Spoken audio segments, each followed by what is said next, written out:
a Bohr diagram and a Lewis dot diagram starting with an atomic tile. First thing you're going to do is look up the values for chlorine in your atomic table. And the two numbers are 17 and 35.45. Just round it to 35. Round it, truncate it, it really doesn't matter. Now the first number we're going to put in here is 17p, because that's our proton count. This 35 is not the neutron count. This is saying 17 boys in the classroom, 35 students, so how many are girls? You subtract the two. So 17 plus 18 is 35. So we have 18n in the bottom. Now, you can't see here, but there are tiny little numbers written that give you the total for each orbit. 2, 8, 8, and 8. That is a seating plan for the electrons. For every proton, there is an electron. But we have to put the 17 electrons in their seats, completely filling an orbit before moving on to the next one.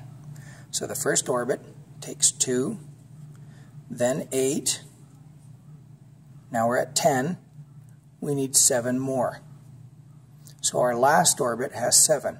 What about this first orbit? I've put it on there, but you don't need it.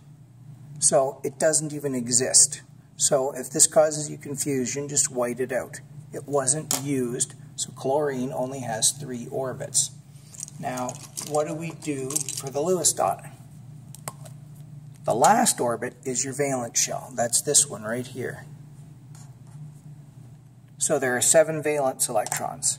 So the Lewis dot diagram only consists of this, and we fill in 7 electrons.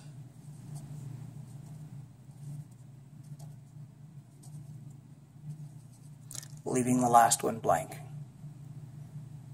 I'm the only person that puts in the empties. It's not normal form, but I do this because this will help you structure these diagrams and move on to the next phase.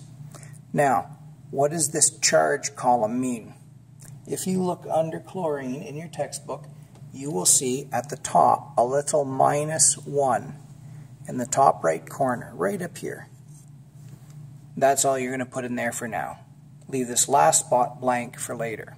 So this is a brief instruction on how to go from a tile to the abbreviated Bohr to the Lewis dot diagram and look up the charge that you see in your textbook.